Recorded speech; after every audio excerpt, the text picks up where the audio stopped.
one of the biggest things we see. Obviously, talking to Medios, chemistry there has been a huge thing, and it's not underestimated there. That's a 14-2 record because of how they act, think, and play in the end. And there's the huddle that Team Coast goes into before every game now with Team Coast. Oftentimes, the enemy team will mirror them right after it, but this is just to get themselves in the game. Elements tries to bring traditional sports mentality into this one, and they're trying to get psyched up.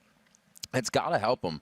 You getting everybody on the same page. It's something that, Cloud9 does in and out of the house, right? These guys are kind of bringing it in certain ways, and it's those things that get you ready for the game. There's the cheer, and you can see how pumped up they are. Smiles on their faces as they take their seats, ready for the NALCS Week 6 games. I feel like they're still getting a little used to that one. Daniel was like, yeah, we just did that for a video game. All right, we're going to go with it. I remember. It was my favorite part of sports when I was younger. Yeah. That or the one at the end of it when you're like, who do we appreciate? You kick it out because you just demolished your opponents and you feel bad. Yeah, we're like, we got to yell that they were good, right? Come on, guys. See him. You can see him laughing, having fun. So coming into this, we have seen that Saint has been a big point for Curse to come out. He's done a lot of vocal talks on the internet saying there's communication there as well. A lot of the top teams are feeling that pressure coming into this split of the summer split rather. So we'll have to see. Coast is kind of revitalizing. Yeah. So it's back and forth here. These guys definitely opposites tracked. And Curse had to, right at the start of the season, almost remake the way they're playing because they started off so badly. And right on Super Week, they were 1-4. All right, guys, we got some serious thinking to do. Let's start improving. Whereas other teams are just learning about that now. So at least Curse is on the upswing, so we think. They knew what the upswing was in the summer split, so they will definitely be able to find it. As they are, creeping back up on it. Even Edward said it's about the ends. We're definitely coming together, and we still have confidence about that Worlds.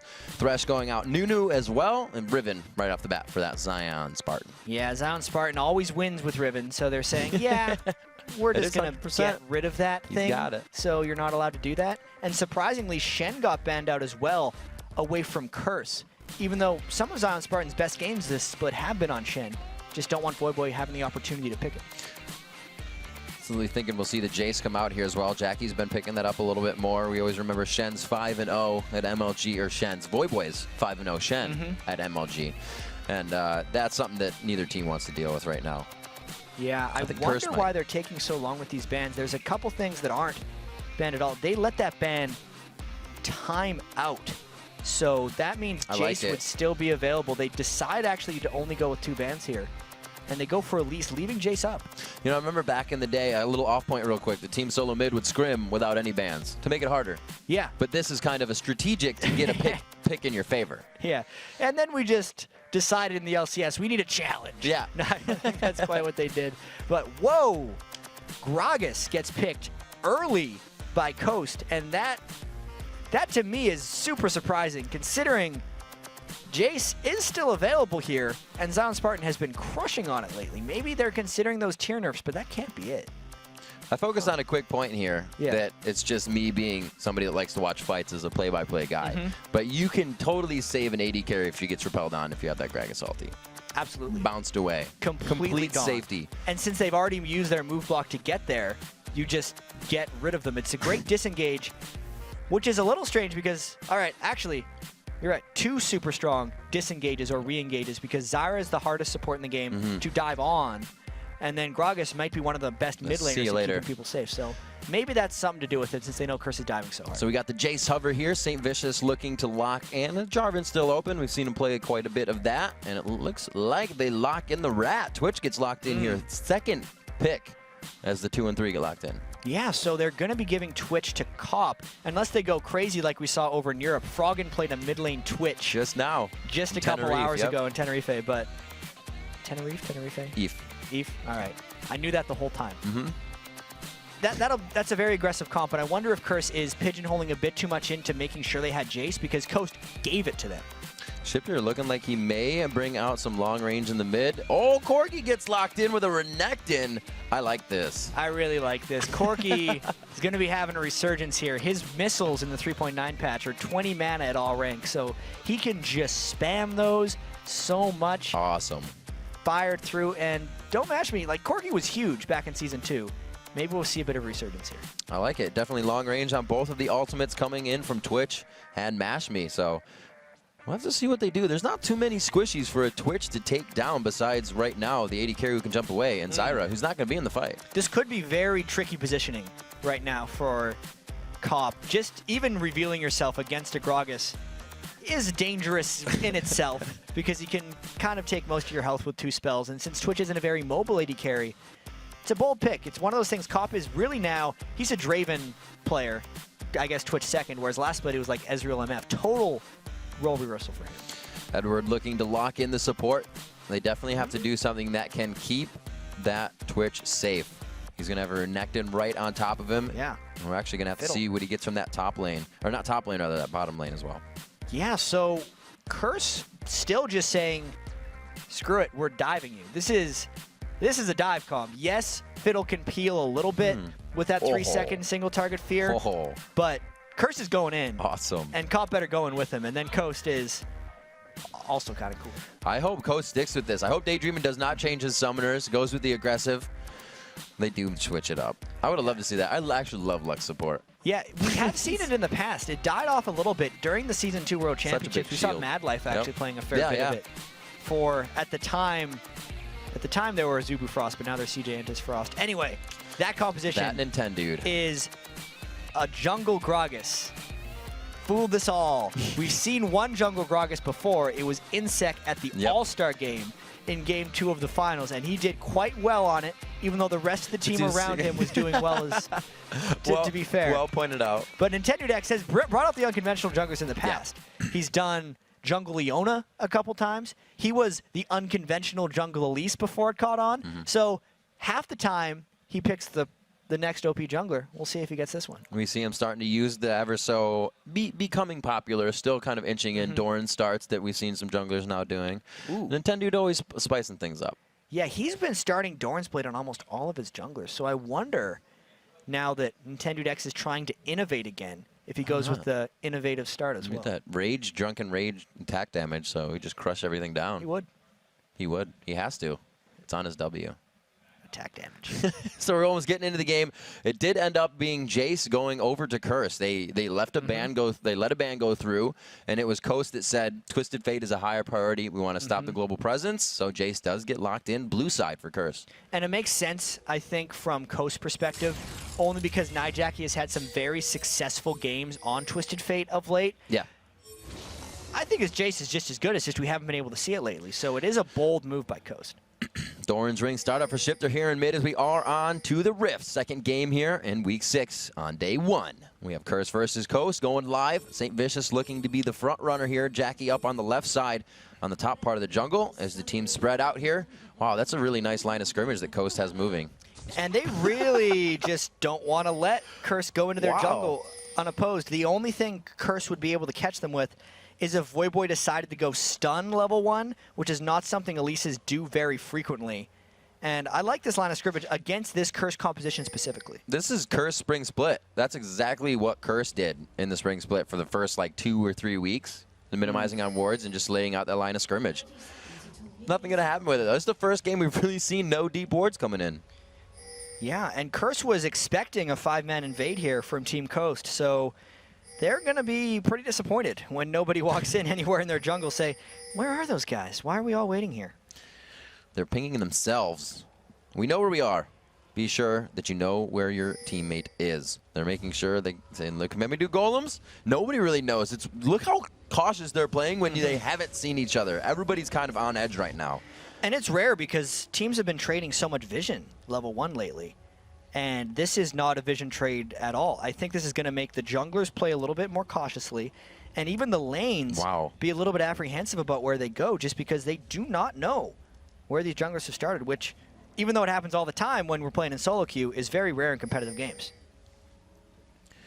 Heading over to this Nintendo dude. He actually goes with his Q start first. Going for that AoE on the Qs. Looks like he gets a bit of help here, and he is taking some good damage. We'll have to see who gets the lane faster, as we did just discuss that vision of where they're going to come here.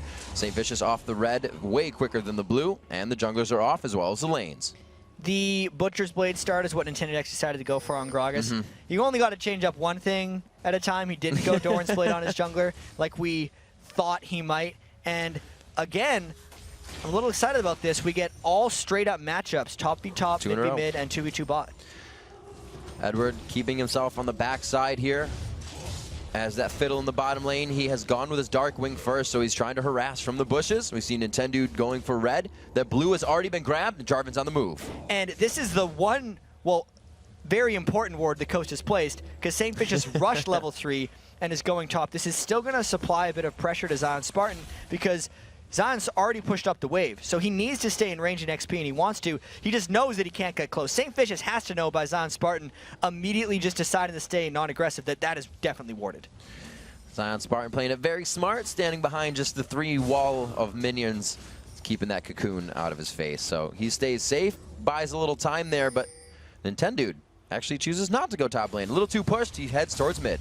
NTERVIEW was coming up in case Saintfishes didn't realize it was warded, so they could have pulled off a counter gank. But as you see when he ran up there, he actually pinged exactly where he thought Saint was going, and he was correct. So not too much threat there coming out from Saintfishes, says Jarvan.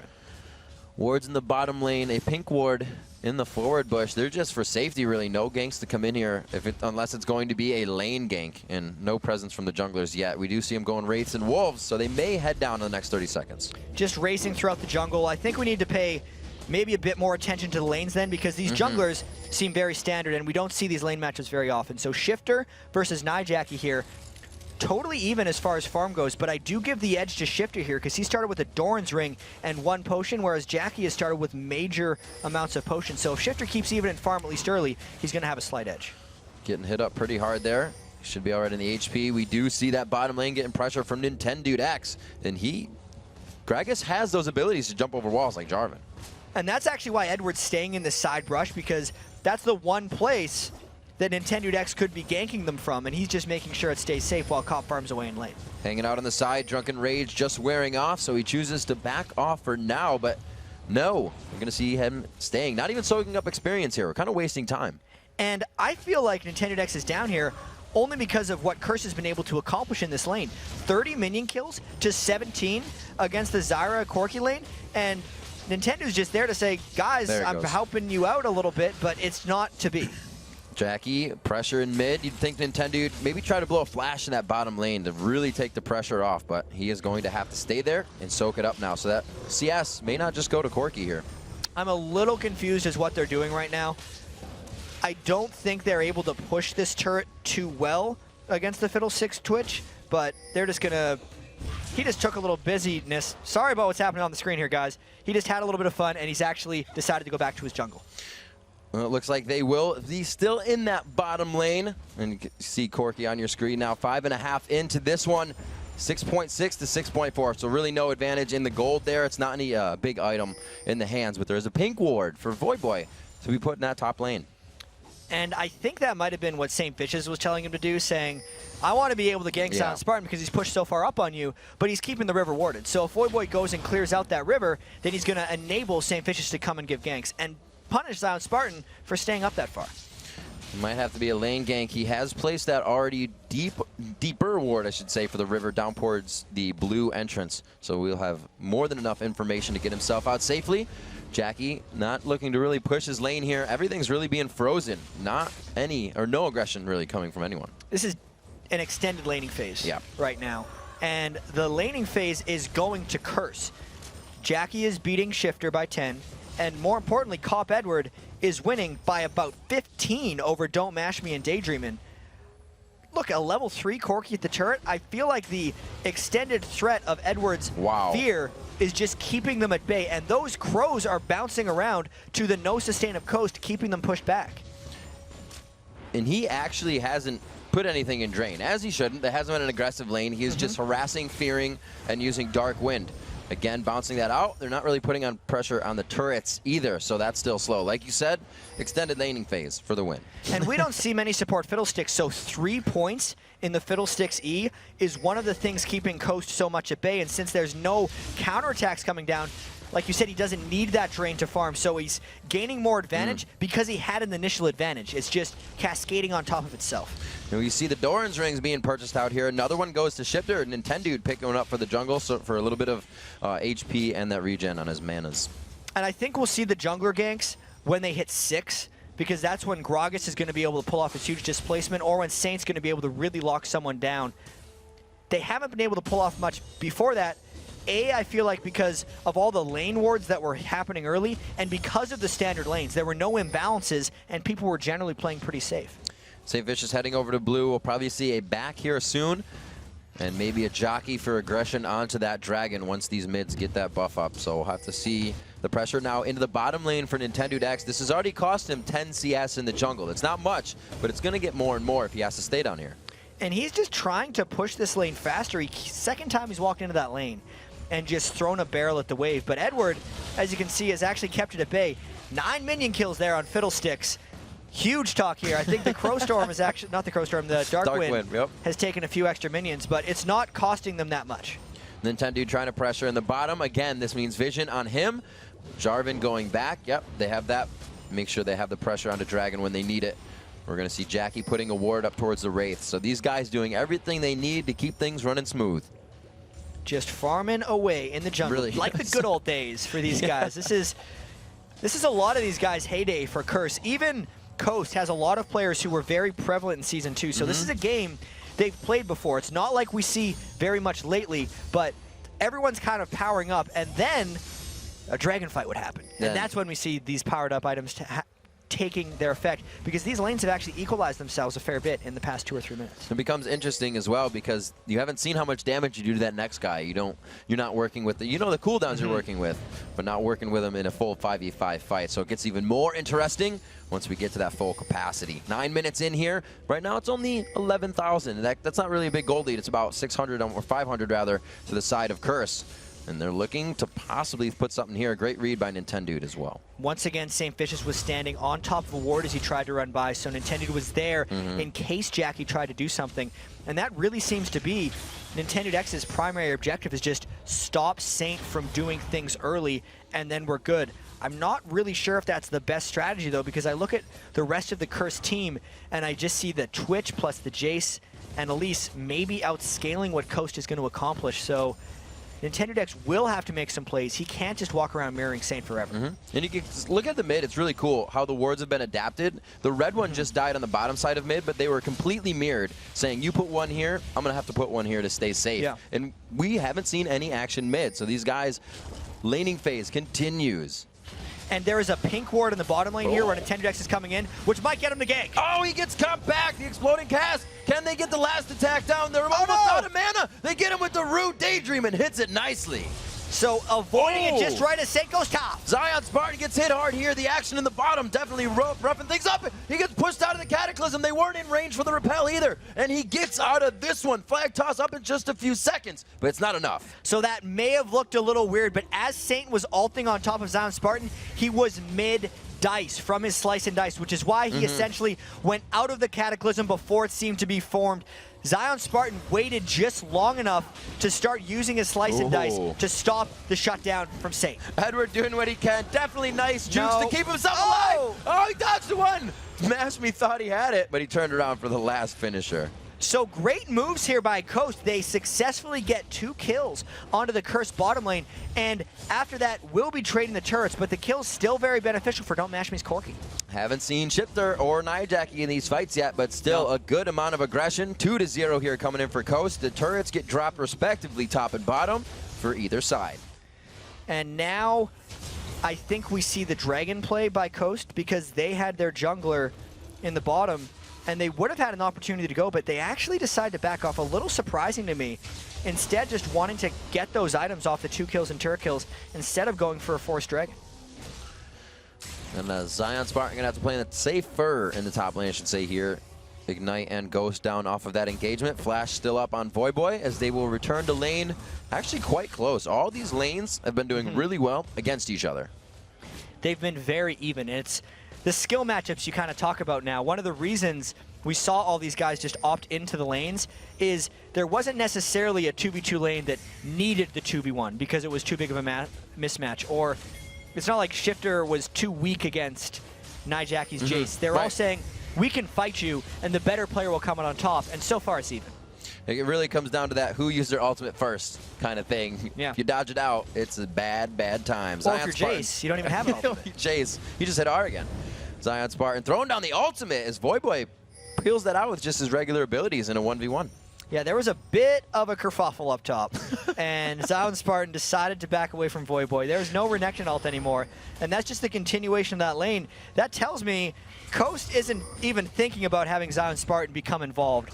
Zion Spartan's totally on an island, and he doesn't care about his Renekton ultimate because it's just a lane tool for him. He doesn't need it for team fights at this point. He's got the lane to be pushed as he grabs golems. We see the blue buff being picked up here by Shifter. No moves onto that dragon just yet. The ward coverage is in favor of Coast right now. That one is over the wall, so they do have vision, but no movement. It's kind of odd here, 13 minutes in. Yeah, second blue buff picked up by Shifter. Now Jackie's going to be able to go pick up his blue buff shortly as well. One of these teams is going to be making a move for Dragon pretty shortly. I know NTERVIEW X's Gragas ultimate is up again, so he wouldn't mind forcing another fight. And the big thing to note here is that the bottom turret for Curse is down, despite not lane swapping, so it's harder for them to get up to this position and contest. They have great tools to take that dragon. We'll see if they can get it. Jace on one side, dive Jackie just using the shock blast to do some damage instead of try for the steal. Goes away with Ghost. I'm a little surprised that after taking turrets, the teams didn't decide to swap back lanes because Voyboy isn't accomplishing anything in the top lane right now, even though Zion Spartan helped him pull off that dragon take. So now Voyboy's trying to make something happen by stealing buffs, but the dragon is already gone. Slow movement here. Another blue buff transfer over for St. Vicious to Jackie, and they will have to start making some moves. 2,000 gold lead in favor of Coast right now as they move in 14 minutes with 2 kills. The Curse is definitely slowed down a bit. They know they don't want to engage in that bottom lane. And NTERVIEW X also was the one to come in with the 2 assists on that, so making moves for his team. It's coming from the jungle for them. And we might see round 2 here on Zion. He just used Slice and Dice. He can't get away. Oh, a great flag toss over the wall. The last few attacks. Throws down the ultimate just for good cause. The dangers of feeling safe right there for Zion Spartan, because he was just using that Slice and Dice to kill double golems faster. He didn't think Voyboy would have possibly been that patient and stay in top lane for that long, but he was wrong, and it cost him his life. NTERVIEW smiting down the siege minion there as he tries to hold off on the top turret. Middle lane still being pressured here by Jackie. You can see under the turret on your mini-map, Shifter just doing what he can. So everybody knows that jungler's top lane. They have some free reign for aggression now. And I'm thinking back to Curse's last game of last week, where they had a very decisive win. I believe it was against CLG or was it against TS? It was against someone, one of their rivals, maybe Dignitas. CLG was the backdoor. They didn't have it, I think it was against Dignitas. They didn't have a team fight almost the entire time. Curse is completely comfortable just farming the map and creating skirmishes indefinitely. And that might be what they're going for here, is we're now 15, close to 16 minutes into the game, and they've really only seen the couple ganks by St. Vicious for Voyboy. Because if Voyboy gets going, it allows them to pull off that strategy better than anything else. They have that rush you down fight team, whereas you look at Coast and they're kind of like, we have this giant burst of damage on the front end, and we'll pick you off with our long shots as you run away. So Curse really looking for that rush down strat. Edward getting into the bush, but he's in a ward. Cop throws down Blade of the Root King on Daydreaming. Slows him down with the flask as well. The expunge could be there. Oh, jumping in. This ultimate is down for Saint. The expunge is there within the range. Edward, look out. The true damage hits, but the Valkyrie away as they do not finish the kill. So close. Still a great play by Cop coming in, and Saint was pretty much just there for the finisher. Edward was a distraction. Cop was the killer right there. Very good play getting Daydreaming down and burning Flash plus ultimate along with the kill. Quickly, a 2-0 now, a 2-2, and only about 1,000 gold, not even 700 gold separates these two teams. Cop and Saint now to take this turret in the bottom lane. This is going to help out with that dragon a little bit that only became a red earlier. And this was one of the reasons, I guess, Curse didn't decide to swap back their lanes, because they wanted to equalize that bottom lane and make the dragon an equal playing field while not giving away the top lane by Voyboy, who's starting to take control himself thanks to all those ganks from Saint. You know, at one point it wouldn't have been that way. Cop would not have gone aggressive, and they wouldn't have evened up that lane, so we probably would have seen the switch. So this is them adapting mid-season. This is the different play we've seen by Curse. Even just Jackie farming away in the mid lane. Yeah. Back in back Curse, it was always Saint and Jackie who had to go in together. But with Voyboy being added, this is going back pretty far, so it might lose its point. But Jackie doesn't need to go in because Voyboy will do that for him, and it allows Jackie to go be and play more passively, which is kind of what his personality suits. It's completely true. Voyboy has always said he likes to be able to free reign and do a little bit more for the team, and that's what that gives him. 17.5 minutes in here. We'll see what kind of ultimates we got up. Everything but Cop's ulti as they went pretty hard in the bottom lane just now. So Coast, we can see a little bit more grouping by them towards the mid as it comes down to it. Still the top lane, Voyboy versus Zion Spartan. And the mid lane is where Curse is concentrating their action, but it doesn't mean that Voyboy's going to go there. No. Because Voyboy's going to stay top, and Curse is going to try to take down the mid turret, because that's the only outer turret they haven't taken yet, and they want to get those outer 3 turrets down so they can start invading Coast jungle with more safety. They definitely want to put pressure on the turret. They say, we don't know where enough of you are. We want to draw you in right here. So they're actually getting what they want. We're going to see Cop come in mid here after he takes red. We're going to get a little bit of pressure in mid lane for both teams. And this is the siege moment for Don't Mash Me and his Corki. He wants to spam as many missiles as possible during this stage of the game and really take advantage of that missile mana cost buff that he got. And that's why they're trying to siege down mid and get something back. Zion back and forth, picking up the Tiamat in the top lane. So Zion looking to do as much damage in these fights as possible. It's been tough for him. Renekton, without that tankiness to him, is going to die quick. So he wants to get out as much damage as possible with this build now. And it looks like Saint might be trying to pull something around on Coast here. Cop actually popped his ultimate. This could be the second time for Daydream, and one after the other. Almost 100-0, but Cop right into the Cataclysm. That was sick. Getting out of this, Saint Vicious looking to continue. That was beautiful. Voyboy taking a little bit of pressure up here. Looks like the Tiamat's finally going to come through. Voyboy did not pick up any armor yet, but he gets cocooned up. Is the team there to save him? Yes, they are, and he turns the tide. Cop went crazy in that fight. He flashed in for the kill, and that created everything. I'd still say it was worth it, even though he died after flashing in, because Curse came away with a 2-for-1 victory over Coast, and really, I feel like, asserted their dominance in that fight. That Cataclysm, the knockback of the Clask into the Cataclysm, so awesome. Still replaying in my head. Beautiful hit there. Unfortunate events for Curse. The 4-3 though, so we see the kills still going in favor there. Ooh. Oh my word, that was some damage on the goose tails of Gragas. And I want to actually talk about this Tiamat that got picked up on Zion Spartan as well, because you don't see a Tiamat Renekton very often. Renekton has about a half-second lockout after he uses his W stun that he's actually allowed to use Tiamat during, which allows him to actually spike a lot more damage than a regular Renekton would be able to. And it makes it a smart buy if he's looking to burst people down. Not really missing that window of damage. Yeah. 20 minutes in here. The gold still 700, excuse me. 3-1 in the factor of turrets as we get a little bit of dragon pressure. This is so dangerous for Curse right now. Even though there's no Nintendo X here, Coast could catch them somewhere, try to steal, Curse gets it, good play.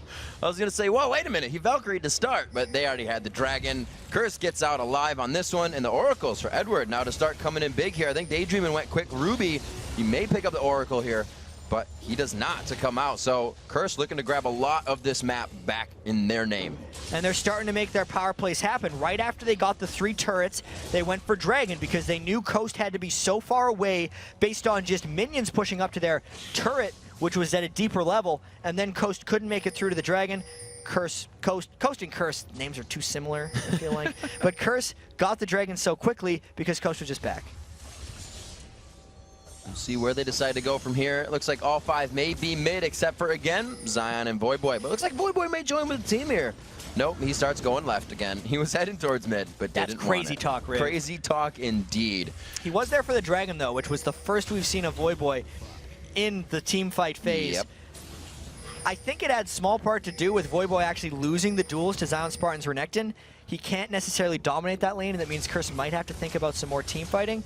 Or it just means Voyboy needs a little bit of help, and we're going to see some buddies going up there with him.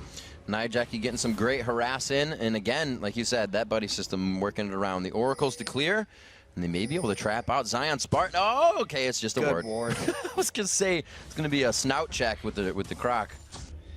He's learned from that. Yep. It's happened a few times this game already. The once cost him his turret, second time cost him his life. Yep. So he's keeping the wards there just in case, but it's allowing the rest of Curse to farm like this as we see Cop stacking up the minions. Stacking up the minions and the kills. He's caught Daydreamin' out twice, which means Spartan and Daydreamin' have a little bit of a tough time staying alive here with the focus that Curse has brought to the table in this game. They look to pressure mid with only 2. Cop back down to the bottom lane to farm, so it looks like everybody's going to take it easy for just a few minutes. Cop still needs about 800 or 900 gold No, even more than that. He's about 2,000 gold total, so 800 or 900 more before he can upgrade that Infinity Edge, which is what he really needs on Twitch to start doing some big-time damage. That's why he's just in bottom lane wanting to farm, but farming safely because he doesn't want to just reveal himself to get blown up. Curse being a little apprehensive because they believe they have the late game in this one. A lot of Curse's fights coming from somebody being caught out here. We haven't seen the Fiddle ult used to full effect rather than escape. He was trying to get away from him bottom lane. But Edward still really a pivotal reason to why they won that bottom lane, leveling up Dark Wind very early to harass.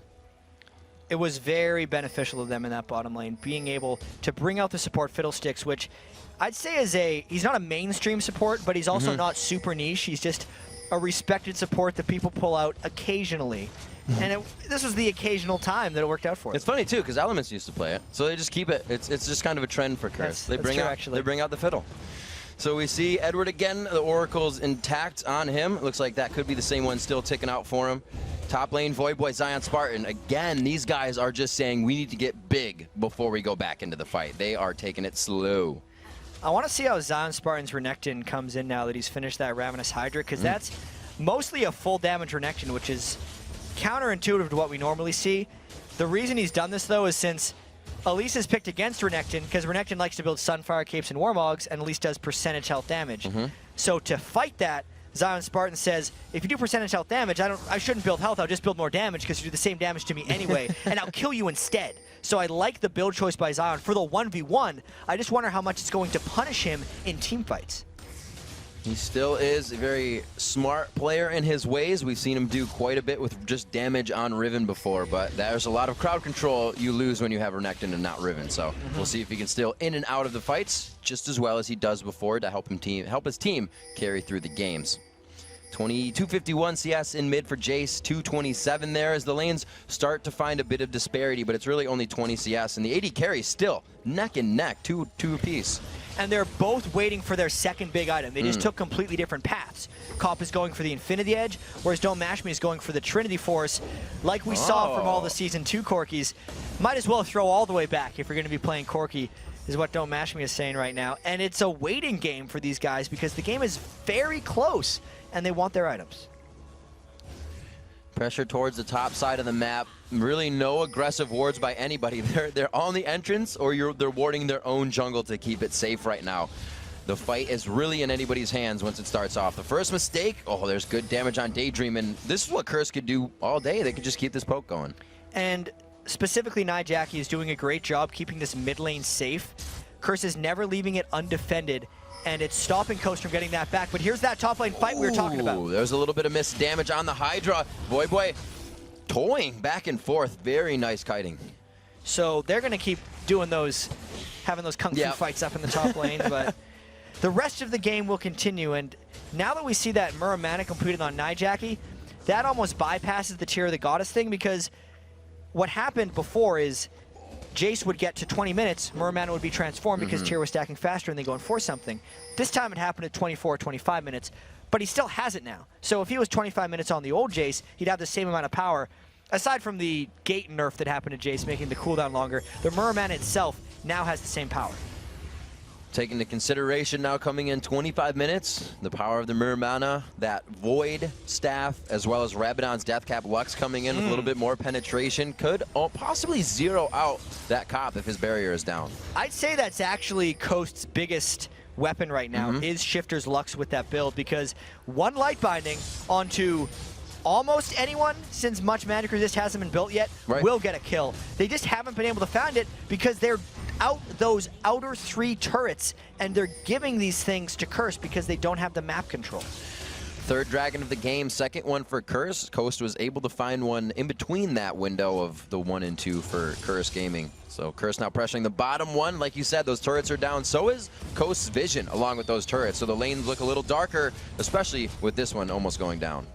At least Corki can keep that wave back pretty damn well. Both these teams have very good wave clear, which is one of the reasons we've seen so much farm in this game. 283 already for Jackie's Jace, everyone farming up a storm. Looks like the second tier turret will follow to be the first one on the side of Coast, and Curse not looking to really press the advantage. They know they might have it, and they'll use it later. They're going to take these slow gains as they come. Yeah. because Curse has the confidence right now. Jackie's building up full items. It's a little surprising, actually, that neither Lux or Jace have had to build any defensive items against each other, because they're not actually fighting each other in this lane. Both of them have just said, we're going to build the items we want. Gentleman's agreement, we're farming minions this game, and that's why they both farm so well. And this is what it's going to come down to, chat. We definitely have the top here. Zion Spartan present in the fight. The laser, that was the final spark. And that's why sometimes you want to build some MR, but Coast gets the turret down, and they're making their move. That's what they were looking for, a very nice binding to start off the initiation for the fight. Take down the turret. Now at 28 minutes in, they even the score. 2,000 down in gold and 2 down in turrets. So they're looking to keep this pressure up. They want Curse on their back foot. And the primary form of wave clear for Curse is dead. Jackie went down in that last fight. Shifter doesn't have ultimate, but they can keep this poke coming down. Oh! Curse goes in, though. Cleanse on the cocoon, a very nice job. I don't think they expected him to get out so fast, and they turned it 1 for 1 there. And that is the damage Renekton transitioning into team fights and not being the same Renekton you're used to. He died really fast as that fight started. Even though Curse initiated a technical 4v5, Curse just had to back off immediately. They get that retribution kill back for Jackie, even up the gold a little bit, or even it up, but keep that 2,000 gold lead, I should say, intact. And they will start down mid. Still good damage coming from Nintendo. They're not able to get in range of the Jace, but they have just as much poke, but they're not using it just yet. Both of these teams have tremendous abilities to siege turrets and counter siege turrets, which makes these very difficult situations. Because even though Curse is out here trying to poke, if Shifter lands one of those bindings, he's going to kill a guy. Takes him out onto the scoreboard. You could just see it on your screen. That means they don't have a lot of crowd control that Fiddle brings to the fights here. So, pretty dangerous. They still got a turret off of losing Fiddle. Alrighty. I'd say that's good, actually. That turret is going to give them more than they'll lose for Edward's death. But the fear that Shifter instilled in everyone. It's getting there. Those bindings are more dangerous than your everyday binding. And this is going to mean more. Hopefully we'll see Coast start to put more wards out, allow those Shifter bindings to hit a lot more, because it's going to start being Curse playing, so that doesn't happen. They'll be watching for it. And both the AD carries as well completed their items. So it's not just Jackie and Shifter that are going around blowing people up. The AD carries will be able to do that shortly as well. This is one of these games where we haven't seen a team fight, a real team fight in 30 minutes. Absolutely. So if it breaks out, it is going to be extremely decisive, because the gold is there for an explosive team fight. But the teams don't really know how the team fight's going to go out. If it starts with one person going down, especially with all these guys building these very squishy, damaging builds, it could be very explosive. Literally, you have 10 kills at 30 minutes. So each team, over the course of the time, has aced each other once. Maybe not down all at the same time. It's true. But they've gone down. Except Saint, he didn't die. Yep, except he did not go down. Oh well, we'll see. He might. It's a long game. Jackie trying to press mid with the rest of everyone here as Void Boy enters in. Finally, we get Void Boy, Zion Spartan back to the middle as we see Cop spreading out back to the bottom again. Just farming up a storm here. Coast should look to do something at this point. Oh! Edward! Oh, the Baron! Oh, my word. Well, at least Oracles persist through death. Yes. So he still got it. No harm done, right? Oh, Shifter is just one after the other getting these. 2 for 2 on those just off the screen. I'd say 3 now, because Jace, Fiddle, and Fiddle. That is why it is dangerous to check the Baron pit against Shifter's powerful Lux. He's getting a lot of monies off of Edward's Fiddlesticks right now, and Edward's got to be more careful about how he clears wards, because he is telegraphing his positioning clearing these wards, specifically Fiddlesticks, who actually has a very slow auto attack animation. So every time he goes to hit a ward, he's like, for the next half second, hit me with the binding, please. He's got to be so careful hitting those wards. And that's the ward they needed. Like I said, those light bindings coming from afar. It's going to be on Daydream, and he can still turn around and, oh, a beautiful flash out of that, and the light binding connecting at the same time to stop anything else from happening. And what's keeping these teams in the mid lane as well is how much split pushing is going on in the top and bottom lanes. Zion Spartan just shoved the bottom lane as far as possible, while Mashmi is shoving the top lane. So they're constantly having to send replacements to just get all those giant minion waves in the bottom lane and make sure their gold keeps flowing. So we're not seeing the 5v5 matchups. Mashme running around doing what he needs to, as well as Cop. Their farm now 285 to 270, which actually slowed down with these past engagements, but Jackie has kept it up. 309 for himself right now, highest in the game, and he's going to start putting out a lot of damage. It looks like he may actually Last Whisper next, or go for Black Cleaver if he's gonna. Yeah, and the Black Cleaver will help Cop's Twitch even more as he's trying to AoE down the team. And Cop has got the items right now. He is, even though he's only 1,000 gold ahead of Don't Mash Me, as far as item effectiveness, he's thousands of gold ahead. Absolutely. Those are 3 of the biggest items he's want to complete on Twitch. So if Curse can get a team fight in the next couple minutes before Don't Mash Me catches up, it'll be great for them. You can see how Edward still plays this Fiddlesticks. If you were wondering, he has not leveled his Drain. Still level 12. Who needs it? Who needs it? 3-second Fear. Yep. Giant Silence. He's not going to Drain tank anyone on support Fiddlesticks, that's for sure. There's the fight. Oh, the Cataclysm goes down. He catches 2 in that. Mash Me on the outside. He's not doing much damage, though. He just can't get the shots down. The front end, that burst that I was talking about that Coast has, once it ends, you can turn it around. And this is why Curse wanted to force the fight right away, because they knew how much stronger Cop was than Don't Mash Me. They got the initiation onto the damaged build Renekton, which was Zion Spartan, got rid of him immediately, and then piled on through for the rest. Cop he definitely plays so much more aggressive than he ever has. Wanting to almost go in on a 2v2 situation, he was teetering back and forth on the edge of doing that. And he might have been able to get the kill, but plays it safe because of that Challenger Pro level strat. Well, he didn't get to use his Blade of the Ruin King, so maybe he wanted to go in and take him. He's still looking. He might have been able to take someone. Gosh. Twitch is one of the best assassin AD carries in the game, probably along with Vayne. He gets to pop up right next to a guy and just blow him up. So Cop is looking to do that, as this has been a very scattered game. And he looks so scary. Those auto attacks so quick right now. He's up to, what is that, 1.8, almost 2 attacks per second right now off of that AE carry. And we're going to see if Mash Me can capitalize on what he's been able to do in the game. Looking to actually build his Last Whisper, which it looked like he was shooting brick walls last fight. He needs his Last Whisper. Voyboy has his Azani's Hourglass. Same Fishes has Locket of the Iron Solari and Ninja Tabby. And that is the tank line that Don't Mash Me is shooting into. That Last Whisper is so important. All right, we're actually going to see, going into the fight here. Cop onto Daydreaming. That's again Daydreaming going down before the team can respond. And now Curse wants to make more happen off of this one. Yes, it's just a support down, but that is the counter initiation that Daydreaming provides for Coast. So Curse might decide to go in big here if they're feeling risky. Staying smart, sieging this wave down, waiting for that advantage. 1 siege minion. Oh, he gets binded! Under bind again! Knocked back, but he is still quite tanky. 3 turret shots only leaves him, leaving a few hundred health, and they are ready to engage again. And there's the disengage burn from Nintendo as well, but I feel like the fear that was instilled is what got Curse the side turret, and they might be content not tower diving, because, let's be honest, that's a real risky thing to do. Definitely something that can throw away a lead very quickly if you play it wrong. They have the team to do it, but like you said, they're going to play it safe. Hard hats on here, 35 minutes into the game, 53,000 to 47,000. So a 6,000 gold lead for Curse. Definitely means a few core items. The Zanya's coming in is going to be very big as well. There's multiple people that Nintendo X is going to have to focus on disengaging now. 2 jumpers coming in big time. It's a lot of pressure on Coast in their disengage here, because they know where Curse is going in these fights. Curse is going all in, and it's on Coast to kind of play defense, which they've been doing all game, and they're down 6 turrets to 2 because of it. It's not the easiest thing in the world for Coast. We have to remember, these fights could go a lot different, as Cop is the first one found out. Coast is definitely still ready to prepare these fights. Shifter is there. The potential for the assassination is there. He's done it 3 for 3 so far. And it looks like Curse is toying with Baron. So once they're locked into that tight spot, it's all about the AoE for Coast.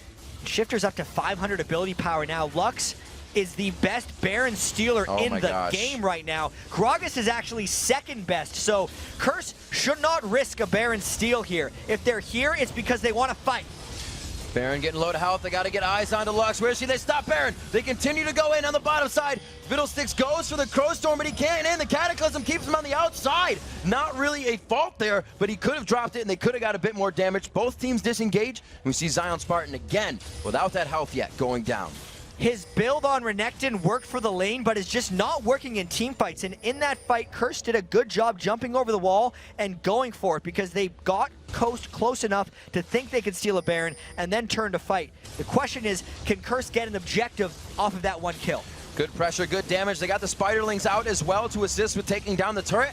Nintendo Dex going deep to the fight, but presses them out. Voyboy looking to get a cocoon. The minion standing in front of him does not allow it, but Saint and Edward are both on the left side of the inhibitor. They're splitting this the wrong way. Coast needs to push them out. Inhibitor still a great boon for Curse's strategy here, but Coast wants to get after them right now because a counter Baron is a real possibility if Coast can get more harass on Curse here. That last Whisper is finished, but it's still not enough damage coming in. St. Vicious didn't really take much there on the backside, running away from Mash Me. Jackie now to steal up the resources as they start to stranglehold Coast in everything they have on their side of the map. But Coast knows that Curse wants to shop right now, and Coast can force something drastic here since they've been getting bled out this entire game. They recognize Curse is in a bit of a lull, and they got to make something happen. They want to stop this Siege minion wave down here in mid, pressure this back, and possibly took a left hook up towards that Baron. A lot of wards there for Curse right now, so it is going to be very risky, and they hold off for now and hope that it comes in the 5v5 engage. Yeah, the counter Baron wasn't able to come in for Coast. They were able to at least pressure Curse back a little bit, but Curse is now getting the freedom to shop. So the biggest thing that's going to happen here for Kopp is he's got the gold for a last Whisper. I don't know if he wants to build it yet, though, because he's debating. You can tell he's talking a lot right now, because that doesn't help him survive a one-shot from Shifter. This puts even more pressure on Kopp to dodge the light bindings and position right in team fights, despite not really having that much protection from the rest of his team.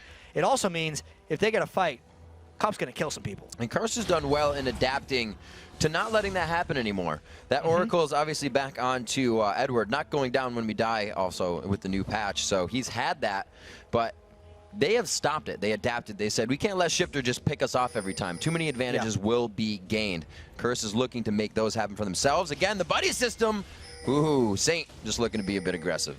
And it's a strange approach by Curse here because Kopp decided he's going to dodge the bindings, whereas Jackie built the Banshee's Veil. So they are not putting all their eggs in the dodging basket. They're just positioning differently for the different players. Daydreaming close to being caught out again. Burns the flash. Not the biggest thing for Azira. She still stays in the back, gets out that crowd control, but it is going to be if they lose everybody in this fight, and it's been something Curse has been able to put down constantly.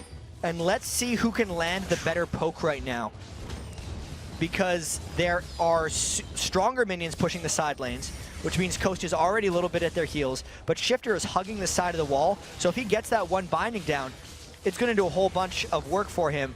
Likewise, if Jackie gets too many shock blasts, Coast is going to have to concede this turret. Sunfire Cape almost finished up for Zion Spartan, but at this point, there are not going to be many minions flowing into anybody's pocket as it's only siege clear. And Curse is completely happy with kind of pushing an already pushed lane. They're going to get something out of this eventually. They've been playing it safe for 40 minutes. They're okay to continue to play this one safe. There's no rush on this game for Curse. But the second they do, it could happen, chat. Coast has been known to take those advantages clearly. 40 minutes in, we're getting into the lengthy late game here with these guys. Those items are going to start to negate all these towers that are down. Final pushes become a lot stronger. If the full team fight happens, there it goes. The Iron Solari goes down. Back on Nintendo Dance. Shifter. Shifter looks to just shield right now. Throws out the ultimate, but he gets popped off to the side, and Kopp does not get hit. Spartan is going to be going to the backside, back to the fountain. They've held off for the inhibitor. They save face on the fight and take out Edward. Everybody, well, half the people went in for Curse because the Gragas ultimate from Nintendo Dex did split up the fight a fair bit, but Coast was a little bit afraid to go in and wasn't even able to finish off Curse, whereas Curse's attention was diverted turret first, fight later. And I think it was the right call because they were able to get the turret and only took one casualty. It's definitely something that opens them up to split push a little bit of pressure here if they want to. They now have a minion wave way past that river in the top lane that's going to start spitting out super minions, as well as the mid lane down still. So the map pressure they have, the Baron becomes a lot easier if they want. It's going to be Coast rushing coast to stop that Baron. And Curse has been up 8 turrets to 2 before, and that was just against Velocity. Yeah. And they weren't able to hold on that game. The big turning point in that game for Curse was a very similar situation where they went in to take another turret, overstayed their welcome, and gave up a bunch of kills to Velocity. So they've also had the same thing happen in the other way when Curse was down that many turrets to TSM. They're so experienced with these close gold games that have large turret differentials. So Curse is being very careful here, hopefully learning from their past mistakes. A Giants belt picked up onto Cop to sustain a little bit of that, or keep alive from a little bit of that. The steals of potential. Tries to go in. He got it. He does get it with the Lux Laser. The final spark takes it. Will they be able to make it out? Nintendo only going down. Curse is going to try and pressure, knowing this is happening. An instant back from Zion Spartan. Curse really needs to not try to do Baron against the steal of Shifter's 500 ability power Lux. They've lost so many Barons this season that have been stolen away from him, but Curse now trying to make up for that. Let's see if they can win a fight 4v5 against a Baron team. They have a middle inhibitor and the top inhibitor in their eyes right now. Zion Spartan returns from base. He does have that Sunfire cape ready and willing to go into the fight. Shifter looking to get that ultimate back very soon. It is coming up in another 4 seconds. That means that's their re-engage. Spartan just on the outside. A lot of damage on this turret. Daydreaming. Nah, thought he was putting himself in position for that ultimate.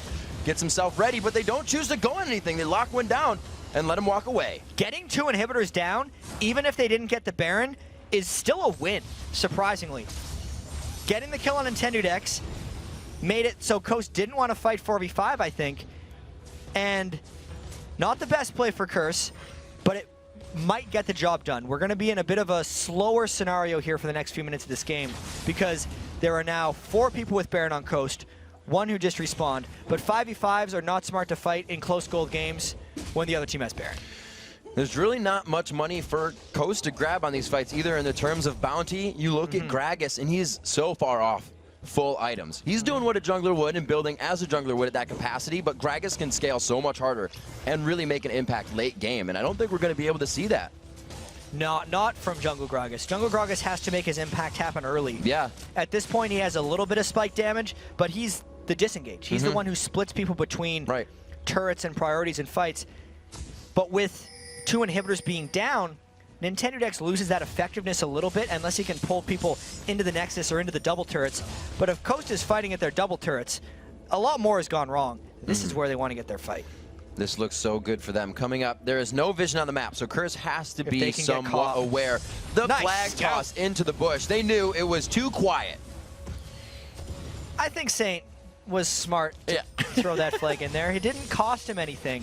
And that would have been one of those brushes that while you're tempted to run in there, you got to go through your mind. What happens if there's 5 people in there? I die. Yeah. What happens if I just check it? Oh, nothing bad? Oh. I should just check that every single time. I'll take that box, thanks. Yeah. Saint standing on the outside. He's ready for an initiation. They actually are willing to dive this turret, putting himself right next to the wall. Mash me just on the other side, but they don't have that vision, so they aren't going to get too antsy about it.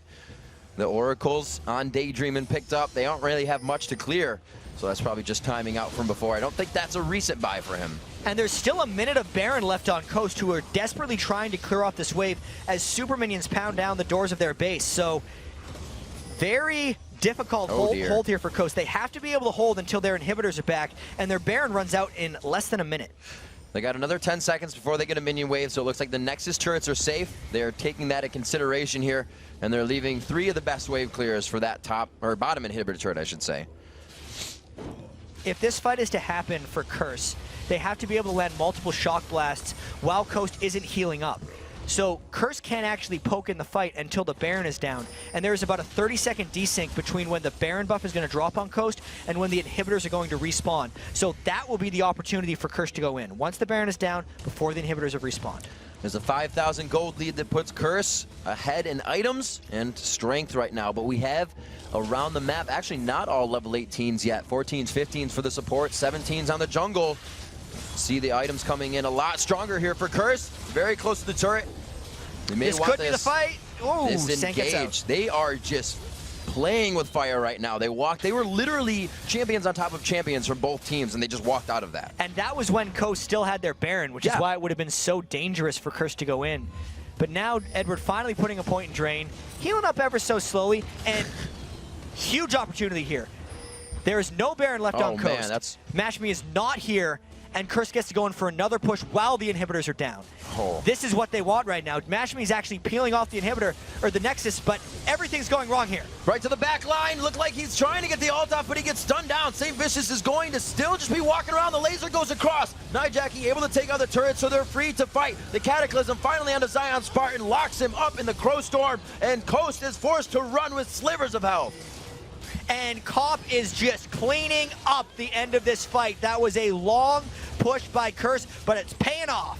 They have been coming around since the beginning of the season. They had a bit of a falter, and we can see where they're a little unsure of themselves still, being up so much in gold, taking it slow, but Curse do find the win, and they do take down Coast. And the first two games between these two teams were not necessarily indicative of what was going to happen today, because this was a close, long, drawn-out game where Curse just powered through Coast in the end. A super great play as well coming in from Cop. So many times did he catch Daydreaming by himself. 3 times Daydreaming was caught out. But Shifter, on the other hand, as well. He had his 3 times of assassinating somebody out. It was just Cop over and over again showing aggression in his new style of gameplay. And the first 4 big items for Cop were all damage items. Only at the end of the game did he have to go and build that Giant's belt. So it is a new style by Curse, and they're working their way back up the standings. They had a very difficult start to the season. They ended last week on a high note, and for the first time, they may be carrying it over 2 weeks in a row. And they found the pressure they wanted so early. They saw the Gragas, they saw the Lux, they saw a few things that Coast hasn't played before. So there's definitely a bit of uncomfortable there. We could say they're comfortable, and if you'd ask them in an interview, they say we were comfortable. But in the late game, when you're fighting 5-6 items, it's not the champion you're first here. The game definitely changes when you start playing those unconventional things, and we know that Nintendo X is hit or miss on his unconventional junglers. This did seem like a little bit of a miss. While he was able to pull off some good ganks early on with his Gragas, he didn't provide objective control. His late game disengages weren't saving them that much. And then even Don't Mash Me's Corky pick, while he was able to keep the waves at bay, he has no match for Cop's Twitch in these team fights. And we got to talk about the respect that was given to Zion Spartan in the top lane. Multiple ganks over and over until Voyboy could win that 1v1 situation, and then he was more than happy to be left on an island. It was a combination in this game of the respect that Curse gives Zion Spartan, and also how much Curse wants to get Voyboy going in games, because one of the pillars of the strategy for Curse is just being able to keep the lanes pushed and having adequate duelers and pressure in every lane. And they always like getting Voyboy going, because if there's one person on Curse that when they get farm, Curse wins, it's Voyboy. Absolutely. It turns the tide of the fight, makes him pick up the W.